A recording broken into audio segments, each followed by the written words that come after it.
Hi, I'm Marty Mosley. Let me say a couple things about the Fast Forward program you're about to see.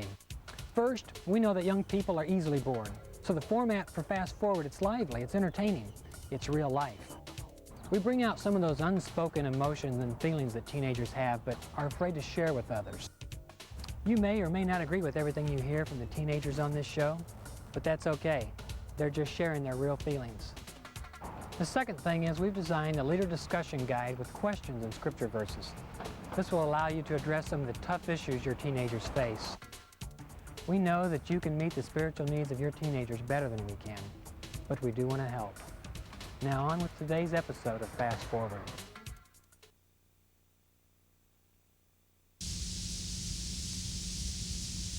Yard, there's trees, there's this. Soon again, Terry Dorsey. Their school The story I had a friend needed help. You to be the...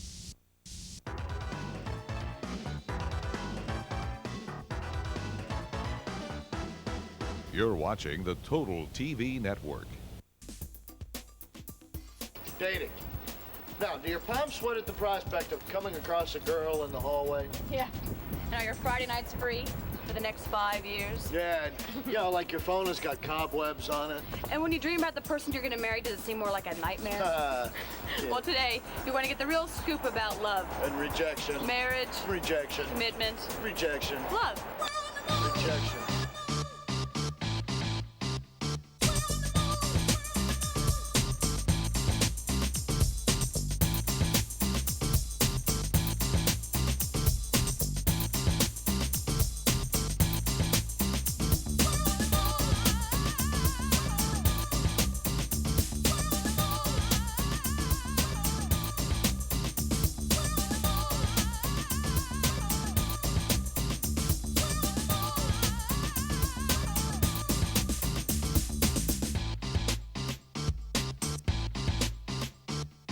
Hi, I'm Jeremy Schwartz. And I'm Polly Butler. Welcome to this edition of Fast Forward. Yeah, you know, today we're going to be talking about love. Everyone is talking about it. The search for love, you know, the love connection and the dating game and studs. Studs. Unfortunately, it's not that easy. It would be a lot easier if you guys weren't so weird. What? It's not just us. You girls are pretty strange, too. For example, why do you go to the bathroom in herds? Are you all insecure? Jeremy. Are you afraid? Jeremy. Get lost? You watch studs. That's all I'm saying. They're always set on their sports. 95% of our time spent thinking about girls. The other 5% is sports. They're so wrapped up in themselves. What? Oh, yeah. I really resent that. What is this? They lead you on a lot, you know? They're only looking for one thing, sex. Most of the time, maybe, but not all the time. Yeah, they usually do change after they think that, you know, they've got you hooked in their little snare. Oh, my God! Girls, they flirt too much. Oh my gosh, yes, guys flirt the worst. Guys are the biggest flirts in this world. All right, so what's the deal? What's wrong with a little flirting? Flirting? Nothing's wrong with flirting. Unless you're flirting with Robin and dating me. Oh, okay, so now you want to get personal. Hurts, well, don't it? that's fine. Truth hurts. See, all right, here's the deal. If anybody cares, Polly and I used to date. Used to. Used to is the key phrase here. Very key. Although we're much better friends. Yeah, we're great, close friends. So I'm a free man now, right? So I can play the field, do a little scouting, take a little inventory. Okay, well, I'm doing a little scouting myself. But, you know, this time, Jer, I'm going to look for somebody with sincerity. It seems to be the most important thing to me this time around. What? Oh, fine. So, like, it's not important. You know, sincerity is very important to me. It's not really as high on my list. Oh, okay. What is high on your list? I plead the fifth. I'm not going to say a word because I'll just incriminate myself and end up getting smacked. I have a little list of what I want, you know, and I have a couple things on that list that I don't think they're too demanding. We don't really know what it is, but if we see it, we know it. The guy, I look for him to be nice. Yeah, but you go for their looks too, because that's your first impression. Yeah, that's just the way, but that's the way you are. I like the kind of guy that wants to succeed. I don't like boys that are really, really sensitive. Yeah, I like a girl that's funny and, you know, all that stuff, who's always happy. Looks are very important when I'm looking for a guy, and they have to have the awesomest body. Now, see, if I had said that looks were up at the top of my list, you would have said I was shallow, and then you would have yelled at me, and you would have done all that. No, Jeremy. That wouldn't be the only thing that makes you shallow. Oh, that was cute. Why don't you just take a knife and cut my heart out? You have one? Knife? A heart. Ah, that's good. I like Did you stay up all night just trying to figure out ways to humiliate me? Oh, Jeremy, now come on. You know we had a good time together. You know, we could be a couple again. Well, Jared, I'm not that desperate right now. Yeah. You know, me neither. I was just making chit-chat. Man. My best friend's got a girlfriend. My other friend's got a girlfriend. All my girlfriends have guy friends, you know. So I was thinking, what about me? Things will happen on the weekend parties and stuff, and you'll feel like, oh, well, yeah, I can't show up by myself. I have to have a boyfriend. A lot of my girlfriends talk about it a lot, that do have a boyfriend, and I don't right now. But then sometimes you get lonely. I mean, you see everybody else, they have a girlfriend or a boyfriend, they look all sweet and nice and stuff. And then when it comes down to you, you ain't got nobody, so you like, I need to get somebody. Jeremy, with our relationship, we are definitely not the experts on this show. Yeah, we got a good friendship. It's just we kind of botched up the whole dating No thing. kidding. We can give him tips on what not to do. Yeah, that's true. Why don't we spare everyone the continuing saga of our lives? What do you say? Yeah. Let's turn him over to Bill, our resident expert, Bill Meyers. He knows a lot about dating. Yeah, he's written a few books on some hot topics for teens, and he's directed several award-winning films. Yeah, he's also co-creator of the McGee and Me series of videos, and he's a lot like me. Only a lot more sincere. No, he's not. Sure he is. Okay, so he is.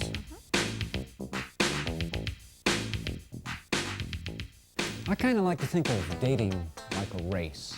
Now you think about it for a minute. It's like the great mate race. You know, you walk out onto the track and the crowd is cheering you on and everybody's staring. And you glance around and you get down at the starting blocks and you prepare yourself and then you look up the track and you see that this isn't a 50-yard dash, it's a marathon. Not only is it a marathon, it's got all these hurdles and I can't go over those hurdles. This is too long. I've thought before, you know, what if no guys like me? I don't know, you just don't know how to be around the person first, and it's just weird and awkward. You have to be careful what you say. You might tell a girl she looks nice or something, and then, oh no, he likes me or something like that. You totally take it the wrong way. You don't know what else to do, because so you're like, so you try and think of stuff to talk about. Oh, really? Okay, time out. Stop right there. You've just started the race, and suddenly you come across your first hurdle. Sweaty palms, the jitters. How do you get started? What do you say? You want to feel comfortable talking to the opposite sex? Well, this is what you do. Come here. You talk to the opposite sex. That's why they call me the expert. There's no shortcuts around this first hurdle. But it might be easier like at a ball game or with friends, like at a youth activity. The point is, it's easier to get started by going out with a group so that you don't have all this one-on-one pressure. Okay, back on track. You've just gone over the first hurdle, you look up ahead, and guess what's next? But I used to sit in my room and just think, you know, why is it everyone has a boyfriend but me? I mean, am I ugly? Am I fat? Am I just a boring person to be around? Or, you know, what's my problem? I really hate it when a guy is standing me up. You say 5 more minutes and you say 10 more minutes and you're still waiting there. And they never show up and it really ticks off when they don't. That's my big scare, is I don't want to grow old alone. So guys are afraid to be rejected? I mean, tell us all about that. Rejection. What a hurdle, huh? And you'll never be able to get over that one without a little bit of self-confidence. You know, unless you like yourself, you can't be yourself around others or handle the hurt when they seem to reject you. Do you like yourself the way you are? Or are there things about your appearance and your personality that you'd like to change? First, give yourself an honest once-over. Are you, a little bit on the shy side? Then take a risk. Open up a little bit. Are you too abrasive? Then watch your words. Don't like your hair? Now that's not too hard to change, is it? Now it might take some work, but you can change some things about your looks and your personality. And that may help you feel better about yourself. And now to the hard part. Accept those things you cannot change. I know. Your whole life you've dreamed of being nothing but a professional basketball player. The only problem is you're about 4'8". Or maybe you've inherited your father's manly macho-ness and muscular build, but you happen to be his daughter. Look, there are some things you simply cannot change. I know it can be hard, but now's the time to accept yourself the way God made you. Unless, of course, you're Michael Jackson, but that's another story now, isn't it? Look, the point is this. Once you've been able to accept yourself, you can relax. You can take it easy. Don't take rejection so seriously after that. Because the dating process, well, in the process, everybody gets a few no's. My parents don't understand at all when it comes to guys. See, I'm not even allowed to start double dating till I'm 16. I get home from a date. Hey, well, what'd y'all do? Not telling you, Mom. What'd she say? Not telling you, Mom. And she keeps on bugging me, you know what I mean? I don't have any boyfriends. My mom ran them all out. I'm a daddy's girl, and so he's really protective of me. And like, they make up a lot of rules for us that it's hard for us to follow. Like, we can only go out once a week. So it puts kind of a strain on both of us, and it's hard a lot of times. I know it's hard, but you can't go around this hurdle. And believe it or not, God's actually been known to give parents a little bit of authority and wisdom in how to raise kids. Even in dating. Sorry. See, it's not like your parents have an owner's manual with your name on it and how to raise you. A lot of times they gotta wing it. And since raising happy parents is a fairly hot topic, we'll talk more about that in another episode of Fast Forward. I trust my parents' opinion, you know? I mean, pretty much. Yeah. Because my mother lives in fear that I'll start dating you again. Please, can we talk about something else? Wait a minute, you're the one that brought it up first. No, look, here's an idea, okay? Let's be like Switzerland. Let's be neutral. Okay, Let's okay. have a No, truce wait, and I we'll be understand what fine. you're saying. Okay, but let's talk about breaking up now. Well, in case you don't remember, we broke up a couple of years ago. I know that, Jeremy, not us, them. Oh. Yeah. Oh, hey. Wow. Good luck. It's hard. It's hard to do. Breaking up is hard to do. That's Neil Sedaka. I love Neil Sedaka. I've been in love once before. And it's tough when you get out of it. You know, I'm going out with a girl where I think things are going great, and the next thing I know, she's telling me goodbye. And it hurts. He broke up with me and he goes, well, I just want to be friends. And then, like, the next day I was up at the mall and I saw him hanging around this other girl, you know, hanging all over her. And I wouldn't have been so mad if he just said, well, I want to see somebody else. I wouldn't have gotten mad because at least he had told me the truth.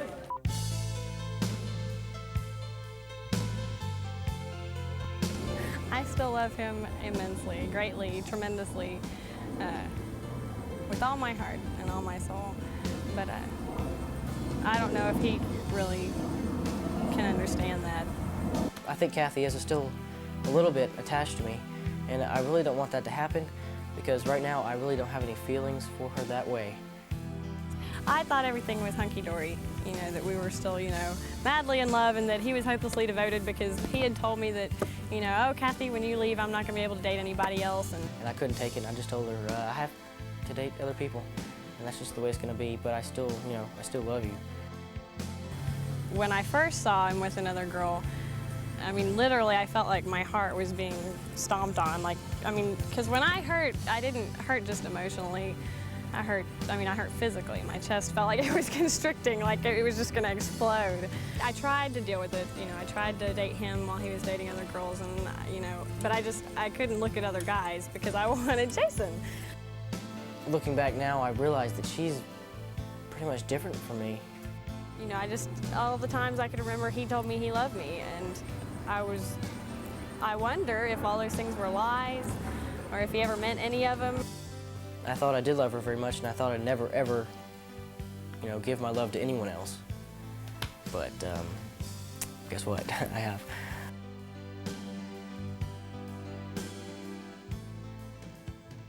See, when Jason broke up with Kathy, she was devastated. That's why in the great mate race, this isn't just a hurdle, it's more like running into a brick wall. See, finding that very special person you love for a lifetime, well, it's a process. Breaking up is a very painful and awkward part of that process, but it's necessary. Then, of course, you get all those well-meaning comments like, "Ha, you two really weren't in love, were you?" "Yeah, puppy love, I've seen it all the time," or "You guys were just infatuated." You see, the tough thing about feeling the difference between love and infatuation is you can't. I'm sorry, but the truth is when you're right in the middle of all of those feelings and emotions, it feels exactly like the real thing.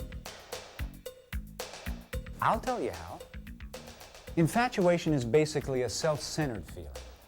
It deals with how good I feel about the other person, how much I enjoy thinking about them, how much I enjoy her company. You see, real love, on the other hand, is based on what's best for the other person. The Bible says that real love is patient and kind. It's not self-seeking, and it keeps no records of wrongs. So, if you think you've finally found that special somebody, take your time. If it's real and the love is mutual, she's not going anywhere. If it's love, that desire to please him, it's not going to leave. Jeremy, you know, Bill is right about the pain of breaking up. I mean, remember that last argument we had in the parking lot? You really haven't let go of this, have you? Well, Jeremy, I thought it was going to last forever. We broke up, what, 6 times in 2 years? Fine, blame it all on me, blame it all on me. I always do it, it's always my fault. You always have excuses for everything. I'm just glad that we didn't, you know, rush into anything, you know, like talking about marriage. Whoa, whoa, hello, Well, I'm just time saying, out. No, wait a second. That hurts just thinking about it. I gotta go, I gotta shave. I'll see ya. All right. I want to make sure that I marry somebody that's, you know. That it doesn't die down. Yeah, that it's not going to die down, you know. I'm like scared because like a total commitment. I mean, you don't get. It's like you're with this person for the rest of your life. I don't have any plans to because I really don't want to end up like my mother and my father. You know, going through divorces. I'm praying to God, you know, even now, Lord, send me the right person and let me know really who I'm supposed to marry. Every girl that I've liked so far, I've always thought in my mind, you know, what if we were older? You know, do you think I'd marry her? Yeah, I'd probably marry her. Then when they really get me mad, I always say, no way, no, I'm sure glad we're not older. You know, I'm sure glad I didn't meet her when I was like 25, so I wouldn't marry her. What if they're bad, or what if, you know, I get tied down to them and then I realize I made a mistake and then both of us have to break up and get hurt and go through all this crap? Can I say that word? At our school, kind of when you start sitting with someone at lunch for more than a couple days, they start sending out wedding invitations and think you're going to get married. You might want to hold off on sending out the wedding invitations just yet, because marriage is the end of the great mate race, the finish line. But from what we've just heard here, it sounds like a lot of you are pretty frightened about the whole thing. Marriage has been around as long as people. Remember, when God created Adam and Eve, one of the first things he said was, "Therefore shall a man leave his father and his mother, and shall cleave unto his wife, and they shall become one flesh." What? Got 1 minute left here. I got 3 more points I want to share with you, okay? Sorry. Number 1, marriage begins by leaving all other relationships. That's right. In order to start a new family, you have to leave behind all your other relationships. Not completely forget about them, but they got to take a back seat in your life. Because once you marry, you're now committed to one person. Number 2, marriage means a lifetime of cleaving. Right, cleaving! Guys, what's cleaving? Cleaving simply means to bind together like super glue, to be so attached to each other that there's no way you can separate. And you get that way by spending time together, by doing things together, by finding mutual interests. You know, even those tough times can help us cleave. The final principle, and number 3 for those of you that are keeping track, is the process of becoming one flesh. All right, finally the good stuff, yes? Well, yes, but there's more to it. You see, becoming one flesh is a lot more than just a physical thing. Though that's a lot of fun, it's also an emotional thing.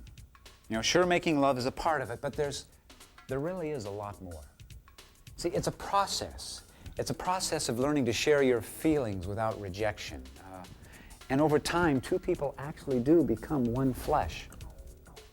All this to say, marriage, as God sees it, is a lot more than an expensive dress or wedding presents or sex.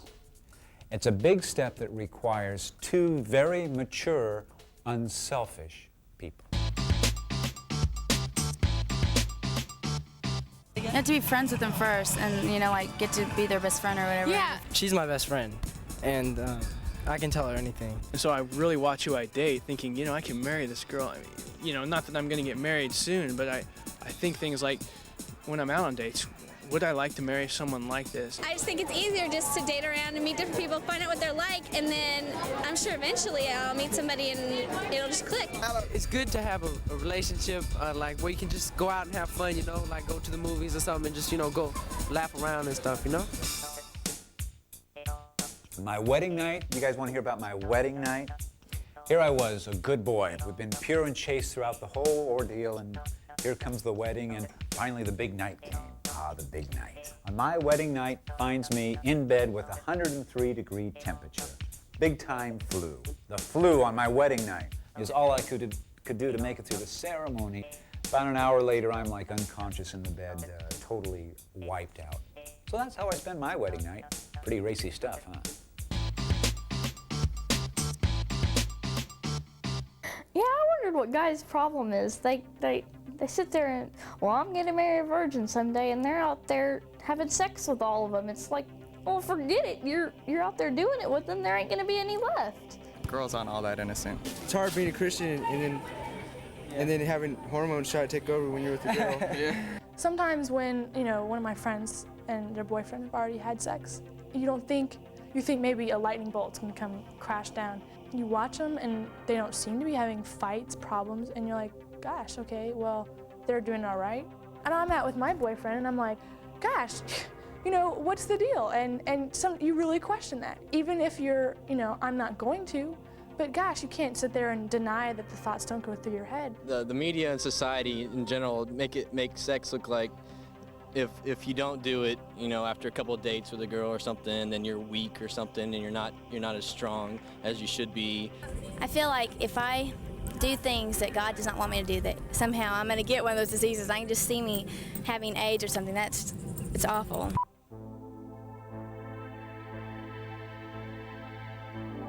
I think it was one weekend his parents went out of town and I came over and it just kind of happened and didn't seem bad unless I thought about it, but then I never did.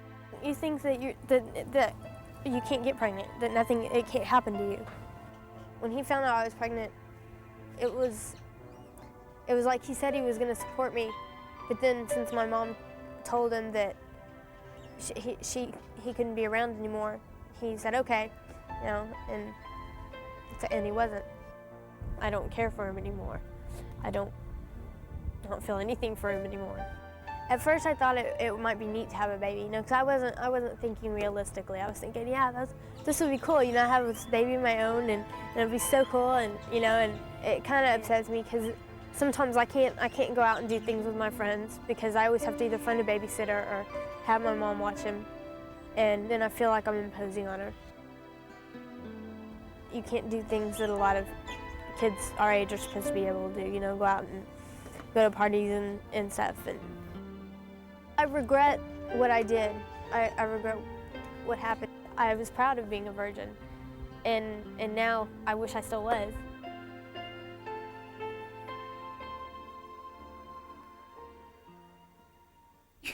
$15. I mean, who's ready to be a parent at 15? See, in this great mate race, sex comes at the finish line, after marriage. Oh, sure, the media, your friends, or your own hormones are telling you that sex before marriage is just a good time, minor indulgence. I mean, if you're using a condom, it's safer, right? I mean, if nobody's getting hurt, it shouldn't be that big of a deal. Well, the point is, everybody's getting hurt, and it is a big deal. Now, it's true, no lightning bolt's going to come out of the sky and strike the offending couples. But there are consequences. There's big consequences. Hey, listen, condoms not only can't guarantee protection from pregnancy and disease, but they certainly won't protect you from the emotional damage. You know, I can't tell you how many kids I've talked to who have withdrawn from God and withdrawn from everybody because of the guilt they're feeling. Or even married couples who can't enjoy sex because they're so worried about being compared to past partners. When you have sex outside of marriage, you're giving away pieces of yourself to different people. So by the time you meet the right person, there's nothing left to give. That's a good question. In many ways, the sexual urge is no different from, say, hunger. I mean, by itself, there's nothing wrong with hunger. It's a perfectly natural and healthy desire, as long as I keep it under control. And the same is true with sex. It's a great desire as long as you're controlling it and it isn't controlling you. You want to know how? I'll tell you how, and I hope you're listening because this is important. You've got to set your standards and be willing to discuss those boundaries with your date before you get into the sexual situations. You see, without boundaries, you'll never be able to stop when your hormones kick into gear. And if you're already having sex, you know what you can do? You can stop. You can change your dating habits. You can avoid tempting situations. I mean, pass on those secluded parking spots where you keep fogging up the windows. Find a replacement for those make-out times in front of the TV. Replace them with activities, with group activities.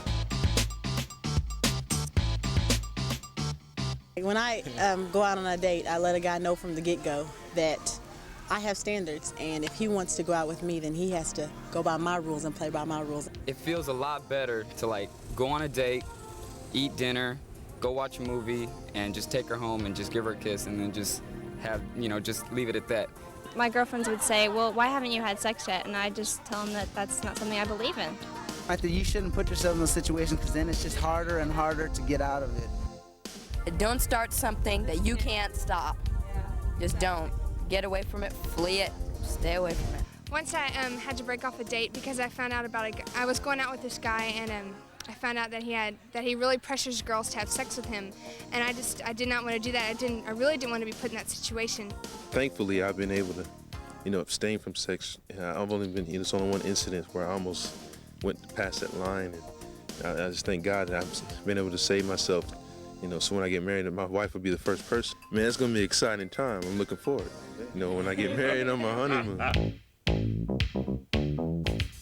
I hear you. You know, if I can just find Mr. or Mrs. Right, then the fireworks will start and suddenly my life will have meaning, right? Wrong. You see, that fullness and meaning that everyone keeps searching for, well, it can never be found in a human relationship. It's custom built for one person and one person only, God. Anything else we try to fill it with will always lead to frustration and disappointment. The idea is this, is for two whole people to come together. Two people whose lives are already filled with Jesus Christ. All this to say, if God has given you the desire to find a mate, make sure you have the right motivation and that you're looking for a life partner, not someone to fill up the emptiness that only Christ can fill. If we keep that in mind, then our expectations will be a whole lot more realistic. All right, Jeremy, what did you learn on today's show? Okay, I learned it was better to have loved and lost than never to have loved at all. All right. Better to be kissed by a fool than fooled by a kiss. It's very funny. Listen, why don't you just say goodbye? See ya. Okay, how about this one? Love is a many splendid thing. Couldn't you have listened today? Oh, this feeling. You could have used it more than anyone in the world. Remember what I said about sincerity? Remember that sincerity? Oh, please, I'm Remember sincere. all that? I'm sincere. Okay, well, you didn't pay attention. You didn't learn anything. You could have gotten better. But I know you're you could there. become a better person.